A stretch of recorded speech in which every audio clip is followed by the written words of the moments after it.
khotbah bagi kita pada minggu kita hari ini, yaitu minggu pertama setelah Epifani, yang diangkat dari kitab Mazmur pasal yang ke-29,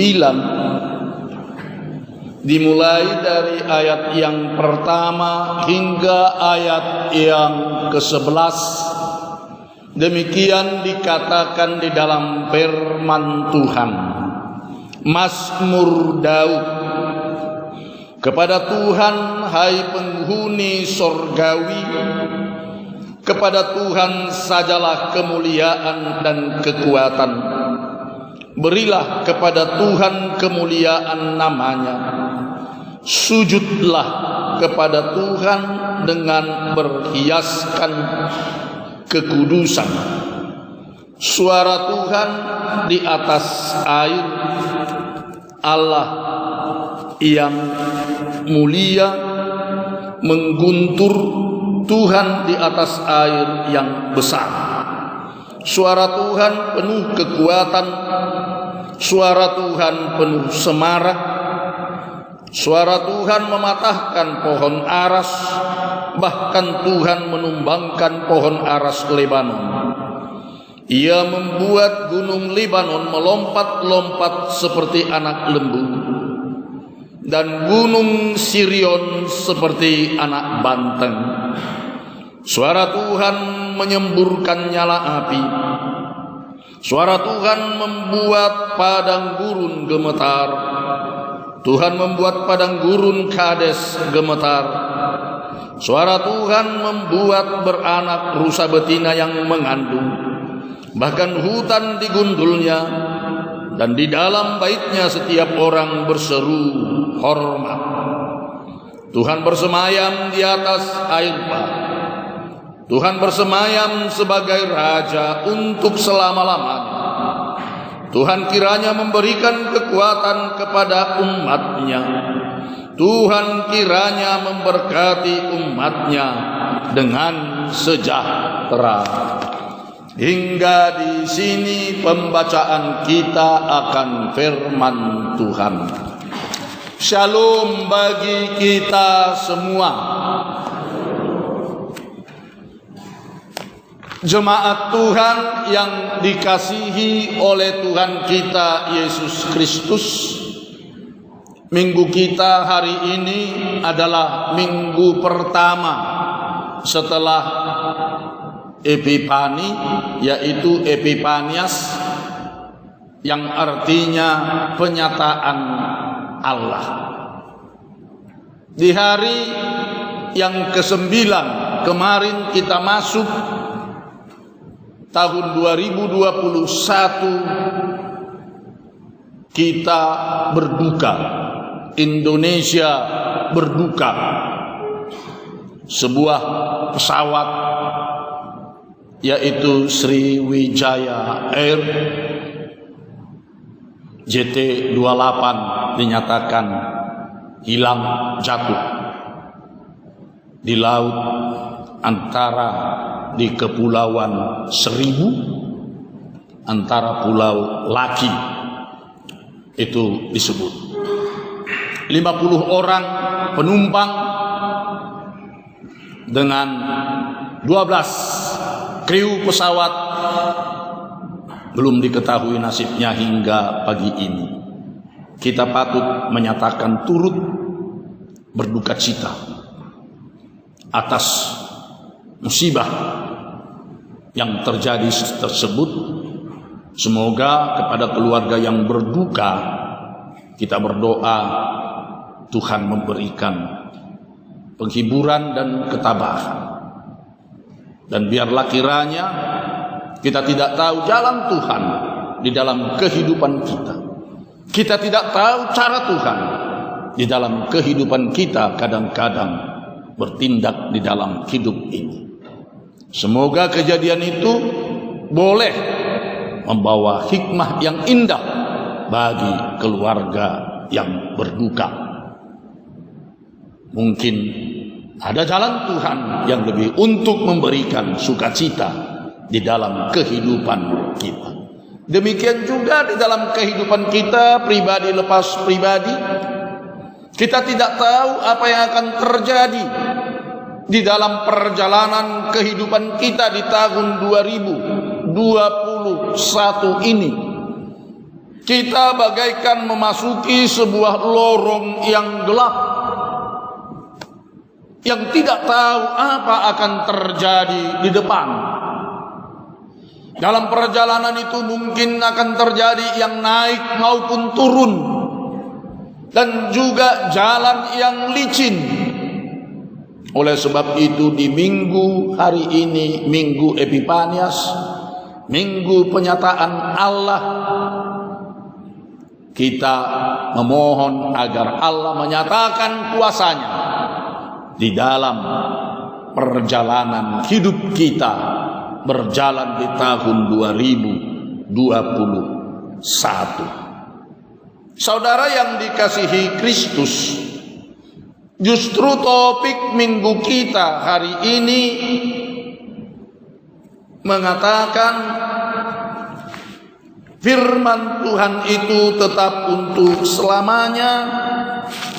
Dan topik minggu kita adalah muliakan Tuhan dalam kekudusan. Muliakan Tuhan dalam kekudusan.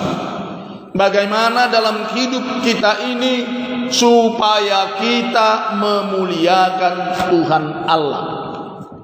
Tetapi saudara yang dikasihi oleh Tuhan kita Yesus Kristus, tidak dapat disangkal kehidupan kita, jiwa kita memang memuliakan sesuatu, bahkan memuliakan banyak hal. Kita memuliakan kekuasaan dan kekuatan. Siapa yang kuat dan berkuasa, dia yang benar. Bukan siapa yang benar, dia yang kuat. Kehidupan dan jiwa kita juga memuliakan kekayaan. Tidak peduli dari mana dan bagaimana orang memperoleh kekayaannya itu. Tidak peduli bagaimana orang memanfaatkan kekuasaannya itu. Kaya berarti sukses, begitu sering dalam pikiran kita. Lalu kita jadikan dia idola. Demikian juga kita, jiwa kita, kehidupan kita memuliakan iptek, ilmu pengetahuan dan teknologi. Bagi banyak orang, ilmu pengetahuan dan teknologi secara fungsional telah menjadi Tuhan yang baru. Ilmu pengetahuan dan teknologi secara fungsional sudah menjadi agama yang baru. Ilmu pengetahuan dan teknologi secara fungsional sudah menjadi juru selamat yang baru. Banyak orang sekarang menjadi ateis karena sudah semakin banyak terjawab oleh ilmu pengetahuan dan teknologi.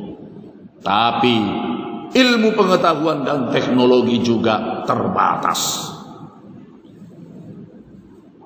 Banyak orang karena tidak dapat memecahkan yang dia hadapi melalui teknologi, akhirnya harus bunuh diri. Hari ini saudaraku yang dikasihi oleh Tuhan kita Yesus Kristus, khotbah kita mengatakan agar kita memuliakan Tuhan dalam kekudusan. Dikatakan pada ayat yang pertama, kepada Tuhan hai penghuni sorgawi, kepada Tuhan sajalah kemuliaan dan kekuatan. Berilah kepada Tuhan kemuliaan namanya, Sujudlah kepada Tuhan dengan berhiaskan kekudusan, kemuliaan Tuhan, supaya kita memuliakan Tuhan dalam kehidupan kita. Tetapi apa yang sering terjadi oleh saudaraku yang dikasihi oleh Tuhan kita Yesus Kristus, saya tidak hendak mengatakan bahwa orang Kristen harus alergi terhadap kekuasaan, atau anti terhadap orang kaya, atau kontra terhadap ilmu pengetahuan. Tidak, sama sekali. Yang ingin saya katakan melalui firman Tuhan hari ini di dalam khotbah kita adalah, hanya jika dalam hidup kita pertama-tama memuliakan Tuhan, maka kekuasaan akan mengayomi, tidak menakutkan. Jika dalam kehidupan kita, tujuan kita dan pertama-tama dalam hidup adalah memuliakan Tuhan dalam kekudusan, maka kekayaan akan melayani, tidak rakus. Jika jiwa kita pertama-tama dan terutama memuliakan Tuhan dalam hidup kita, maka iptek, ilmu pengetahuan dan teknologi akan mengabdi, tidak memperhamba manusia, tapi mengabdi kepada Tuhan. Contohnya ilmu pengetahuan dan teknologi yang mengabdi kepada Tuhan, yang bisa kita manfaatkan kepada Tuhan, seperti live streaming yang kita lakukan. Ini adalah ilmu pengetahuan dan teknologi, tapi kita manfaatkan untuk memuliakan Tuhan melalui ibadah live streaming. Saudara kita yang berada di rumah dapat mengikuti ibadah kita pada hari ini. Itulah yang memakai ilmu pengetahuan dan teknologi untuk kemuliaan nama Tuhan. Saudara yang dikasihi Kristus, firman Tuhan hari ini mengatakan, berilah kepada Tuhan kemuliaan namanya, supaya kita memberikan kemuliaan Tuhan itu kepada namanya, kepada Tuhan kemuliaan, bukan kepada diri kita. Sering kemuliaan itu kita tarik kepada diri kita yang menonjol, lalu Tuhan yang terbelakang. Banyak juga dalam hal ini. Oleh sebab itu, seorang pengkhotbah tidak boleh menjadi sombong, lalu mengedepankan dirinya sehingga namanya yang dipuji dan dipuja orang, tetapi Tuhan menjadi di belakang. Pernah seorang pengkhotbah, saya tidak akan menyebutkan namanya, ketika dia begitu turun dari mimbar berkhotbah, lalu dia dipuji dan disalam, luar biasa hebat Bapak Pendeta. Lalu apa kata Bapak Pendeta? Tadi juga iblis berkata kepada saya begitu. Itu jawabnya. Bisa saja saudara yang dikasihi Tuhan kita Yesus Kristus, mula-mula si pengkhotbah berkata ketika dipuji, dipuja dan disanjung, dia berkata haleluya 100% untuk Tuhan. Lalu kemudian hari-hari berikut dia berkata haleluya, kemudian 75% untuk Tuhan, 25% untuk dirinya. Lalu kemudian berikut lagi dia katakan juga puji Tuhan, tapi 50% untuk Tuhan, 50% untuk dirinya. Akhirnya 0% untuk Tuhan, lalu 100% untuk dirinya. Itulah yang sering dalam kehidupan kita, justru kita merampas kemuliaan Tuhan dan menjadikan kemuliaan itu bagi diri kita. Mengapa kita disuruh untuk memuliakan nama Tuhan, saudara yang dikasihi Kristus? Coba kita lihat mulai dari ayat yang ketiga hingga ayat yang ke-9. Semuanya mengatakan suara Tuhan di atas air. Suara Tuhan penuh kekuatan. Suara Tuhan penuh semarak. Suara Tuhan mematahkan pohon aras. Suara Tuhan menumbangkan pohon aras Libanon. Suara Tuhan menyemburkan nyala api. Suara Tuhan membuat padang gurun gemetar. Suara Tuhan membuat beranak rusa betina yang mengandung. Begitu hebatnya suara Tuhan itu. Tidak kita muliakan pun Tuhan. Tuhan memang mulia.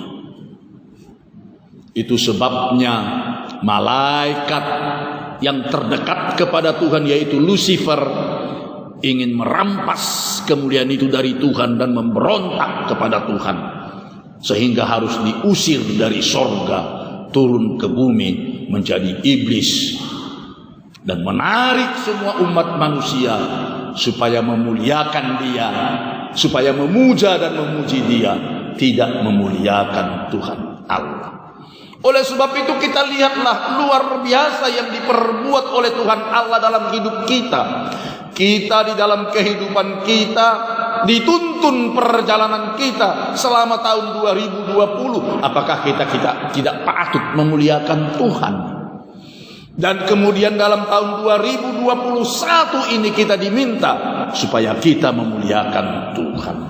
Oleh sebab itu kita wajib memuliakan Tuhan, harus memuliakan Tuhan, karena Tuhan bersemayam sebagai Raja untuk selama-lamanya.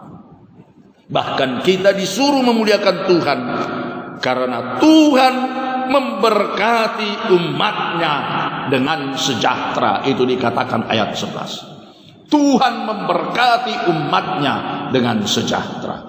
Jika Tuhan memberkati kita, memberkati kehidupan kita supaya hidup kita sejahtera, bukankah kemuliaan itu kita berikan kepada Tuhan? Orang yang memuliakan Tuhan juga adalah orang yang mau mengampuni sesamanya manusia. Orang yang memuliakan Tuhan adalah orang yang mau mengampuni sesamanya manusia. Saudara yang dikasihi Kristus, saya kurang tahu, kadang-kadang orang Batak itu sulit minta ampun, minta maaf, dan bahkan juga sulit mengampuni dan memaafkan. Apakah memang dalam bahasa Batak karena tidak ada kata mengampuni? Coba dicari dulu di kamus, saudaraku. Adakah kata Batak, bahasa Batak mengampuni? Saya sudah mencari-cari, tidak ada. Sedangkan doa Bapa kami saja diterjemahkan, ampunilah kami, ampunilah dosa kami seperti kami mengampuni kesalahan orang lain. Diterjemahkan dalam bahasa Batak, sesama dosa nami. Sesa. Kalau kita terjemahkan kata sesa ke bahasa Indonesia apa? Hapuskanlah. Jadi hanya menghapus. Kalau dihapus masih ada itu tinggal. Makanya memaafkan. Penginjil-penginjil Moravia ketika mereka datang ke tanah Eskimo menginjili orang Moravia, mereka tidak menemukan dalam bahasa Eskimo memaafkan.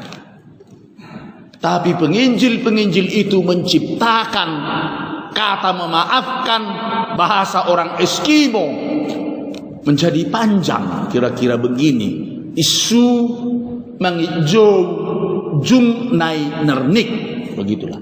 Isu mangijou jung nai nernik, artinya aku tidak mengingat lagi apa itu tentang kesalahan. Itulah memaafkan, itulah mengampuni, melupakan. Aku tidak ingat lagi. Dan itu yang dikatakan oleh Tuhan kepada kita. Aku tidak ingat lagi itu apa kesalahanmu di dalam hidupmu. Itu mengampuni. Oleh sebab itu, jika kita mau memuliakan Tuhan dalam hidup kita, mari kita masuk berjalan di tahun 2021 ini, melakukan pengampunan yang dari Tuhan ke dalam hidup kita, mengampuni sesama kita manusia. Mari memuliakan Tuhan di dalam hidup kekudusan kita. Selamat berjalan di tahun 2021. Tuhan memberkati. Amin.